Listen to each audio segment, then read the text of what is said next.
Lobão, senadores presentes, colegas presentes. A ideia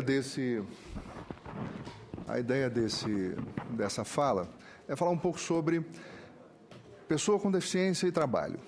Basicamente isso, especialmente em relação ao serviço público. No serviço público, especialmente no serviço público federal, nós temos aqui da Lei 8.112, o artigo 5º, no seu parágrafo 2º, dizendo que serão reservadas até 20% das vagas oferecidas às pessoas com deficiência. Já o decreto 3298 de 99 fala que, no mínimo, 5% dessas vagas serão destinadas à pessoa com deficiência. Assim sendo, nós temos entre 5% e 20% obrigatoriamente de pessoas com deficiência com vagas específicas. Esse mesmo decreto 3.298 de 99 nos diz o que são pessoas com deficiência. Então, ele define pessoas com deficiência, o que é deficiência permanente, o que é incapacidade. E define quais são as deficiências que devem ser levadas em conta para efeitos do decreto. E aqui ele define deficiência física, deficiência auditiva, deficiência visual, deficiência mental e deficiência múltipla. E aí ele coloca parâmetros bem específicos sobre o que deve ser considerado pessoa com deficiência. O problema é que isso tem um caráter exclusivamente biológico. Você tem determinação de patologias ou de condições que determinariam a deficiência.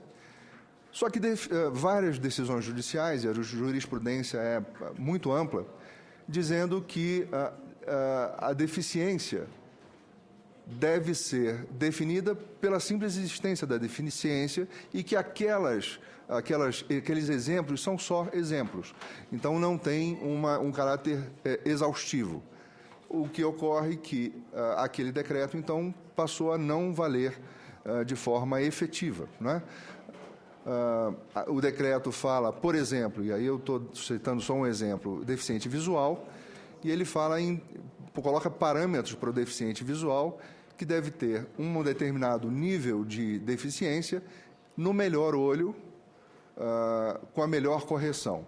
E existe ampla jurisprudência que considera a pessoa que tem uma visão monocular, pode ser cego de um olho, mas tem uma visão normal do outro, equiparando as pessoas com deficiência visual completa, não é? Então, basicamente, aquele decreto deixou de ser útil, por conta das decisões judiciais.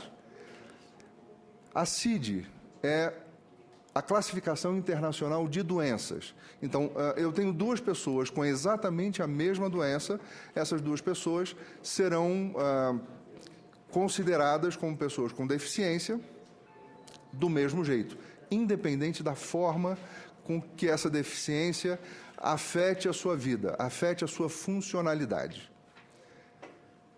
A Lei 13.146, de julho de 2015, que foi o Estatuto da Pessoa com Deficiência, muda um pouco isso. Ela considera a pessoa com deficiência aquela que tem um impedimento de longo prazo, de natureza física, mental, intelectual ou sensorial, o qual, em interação com uma ou mais barreiras, pode obstruir sua participação plena e efetiva na sociedade em igualdade de condições com os demais. Essa lei, publicada em julho de 2015, ela entra em vigor 6 meses depois, portanto, no início do ano que vem. É uma definição muito mais ampla, muito mais inteligente do que a anterior, não é? Mas traz alguns outros problemas. Entende-se por barreiras qualquer entrave, obstáculo, atitude ou comportamento que limite ou impeça a participação social da pessoa, bem como o gozo, a fruição, o exercício dos seus direitos, acessibilidade e assim por diante. E aí classifica todas as barreiras. Barreira urbanística, que não precisa de explicação, barreira arquitetônica, barreira nos transportes, barreiras nas comunicações e barreiras atitudinais. Ou seja, atitudes e comportamentos que prejudiquem a participação social da pessoa com deficiência em igualdade de condições e oportunidades com as demais pessoas. Isso, do ponto de vista social, isso é extremamente importante, essa mudança.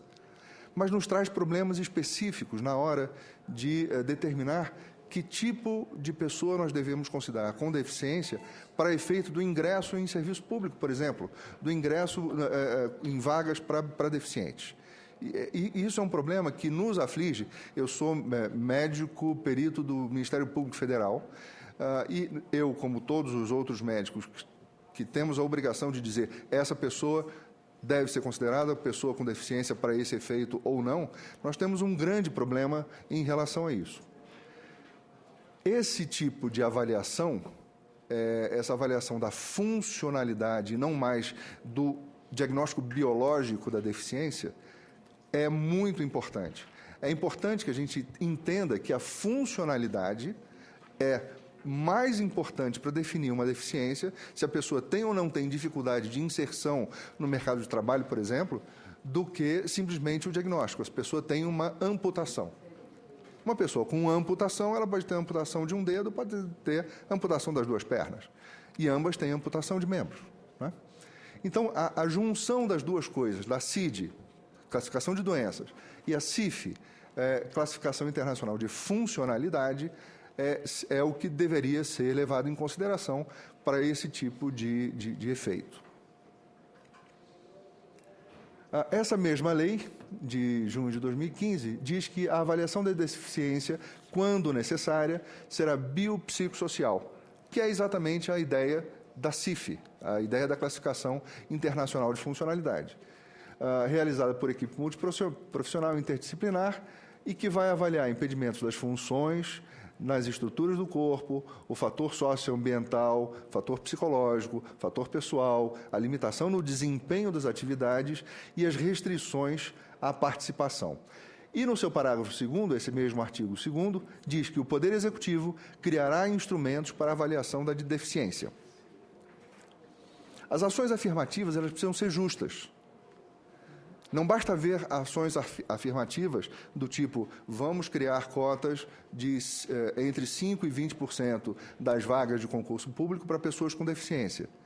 Nem sempre essa simples colocação, que é muito bem intencionada, é suficiente. Nós temos, por exemplo, aqui uma pessoa com amputação ou ausência de membro. Ela tem amputação de 2 dedos. Isso impacta na vida dela? Certamente. Andar dessa forma é um pouco mais difícil, mas não se pode comparar com essa pessoa. Ambas as pessoas têm deficiência e essas 2 pessoas estão concorrendo aos cargos públicos.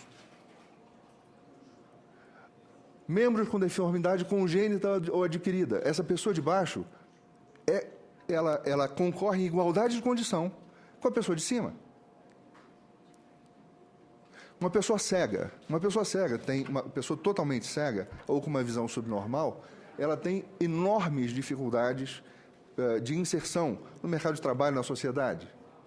Uma pessoa com visão monocular, por outro lado, tem outro tipo de alteração. Ninguém discute que uma pessoa com visão monocular tem deficiência.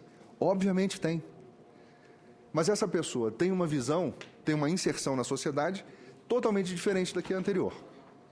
Ações de inclusão são tão mais justas quanto mais baseadas na funcionalidade e não o diagnóstico puramente biológico.